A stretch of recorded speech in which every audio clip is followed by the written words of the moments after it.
It's time to cover the first Motortown update since I've started playing the game, and it's a pretty big one. Update 0.7.14 brings a ton of new content to explore. As of recording, the update's still in open beta testing with even more features being added. And we've got company depots, the Quarry truck, a B double grain trailer, new land to purchase, and a lot more. So let's not waste any time and dive right in. First up, if you saw my video on how to gather supplies and build a large garage, well, things are already changing. The limestone quarry has been reworked with new functionality, but that also means automating limestones got a little bit trickier. One of the major additions is the Terra.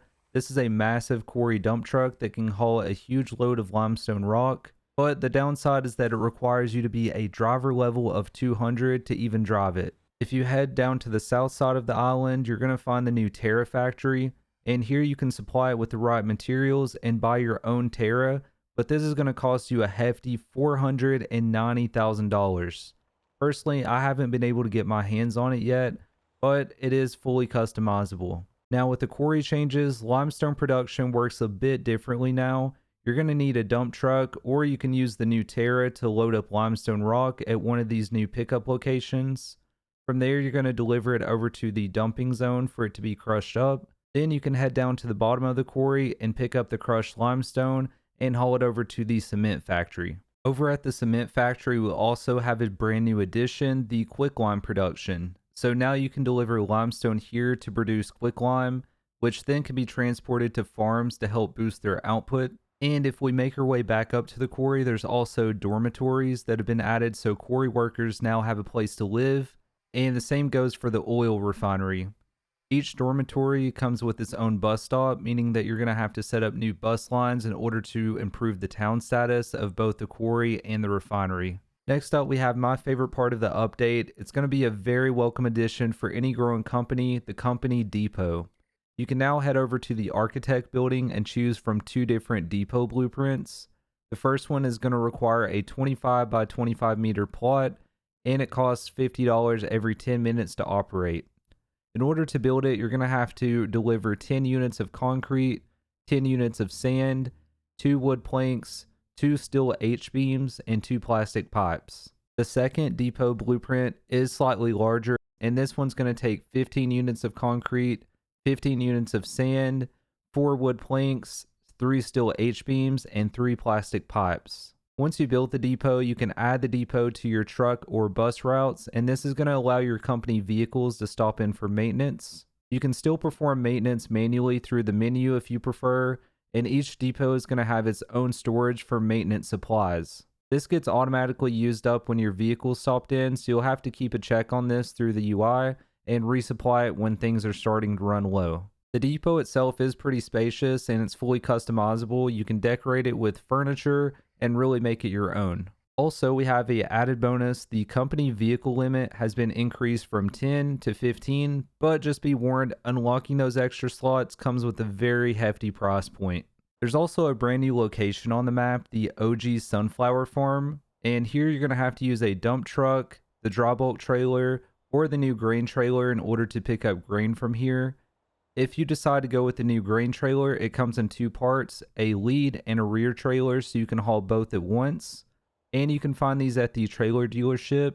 The lead trailer is going to cost you $150,000, and the rear one goes for $120,000. At the moment, sunflower seeds can only be exported to one of the harbors, but as you can see here, the payout's pretty solid and the drive is very chill. Next up, we have the Cuda flatbed. This new truck features a fold-down bed. It's going to cost you about $130,000, and it's a pretty great option for some flexible hauling. There's also been a big change with law enforcement. Ara City now has its own police station, which is fully fledged out, and it looks pretty awesome. I recommend if you have time to go inside and check everything out. The police patrol job has also been slightly reworked. So now patrol points are grouped by an area that's marked with circles on the map. If you finish all the patrol points in a zone and increase the patrol rate, you can earn cash for each checkpoint and completing an area as well. You can also team up with other players and complete the zones together, though the reward's going to be split and the payout's already not that much. And if you're being chased by cops, you can now surrender by pressing R on your keyboard. Next up, we're going to talk about some smaller updates and changes, but I feel like they should still be talked about. First up, the company bus and truck route limit has been increased from 20 to 30.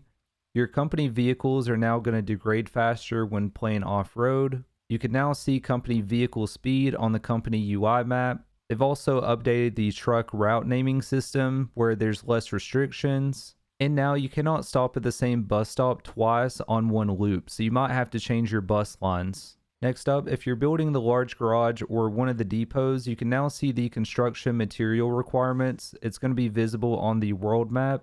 This is going to make it a lot easier to coordinate with other players and see what materials that you need without having to visit the build site. So this is a very welcome quality of life improvement in my opinion. We also have a lot of new housing plots that's been added to the world, including at the refinery down at the bottom. So I'm going to show some of those locations here and where you can locate them on the map. We now have a new bypass road near the Guanjin warehouse. The mud shortcut between Guapa and Guanjin has been improved. The OG Gate warehouse now has a large parking space. And the Ara construction side also has improvements with dorms added to the industrial area as well. For user interface enhancements, we have search boxes added to the company UI and vehicle list, so it's going to make managing large companies a lot easier. There's also the option to turn off the taxi/bus auto pop-up panel, and some other small improvements like inventory tooltips being added in. For vehicle improvements, we have the automatic shifting improved, which is great if you drive in automatic mode most of the time, and there's been a utility slot added to the Bulko. All in all, update 0.7.14 brings a ton of new content, quality of life improvements, and enhancements to the Motortown experience. So whether you're just running deliveries, expanding your company, or trying to fine-tune your routes, there's something here for everyone, seriously. I've only been playing for a month, and there's just so much things to experiment with, like the new vehicles, the new buildings that add depth to the logistics side of things. We have the new shortcuts, new land plots added, and the improved job system. Just makes the game feel a little bit more alive and interconnected more than ever, especially if you're playing in a solo world. I'm fairly new to Motortown, and my favorite part so far has been adding AI to my fleet and getting new routes added, so having the new depot has really been a welcome addition for me personally, and let me know in the comments below what your favorite part of the update is so far. And that's pretty much going to wrap up my breakdown on the new update, so if you found this video helpful, please consider leaving a like, comment, or even subscribing, and check out my other Motortown videos. More content will be coming soon, so I'll catch you in the next one, and thank you all so much for watching.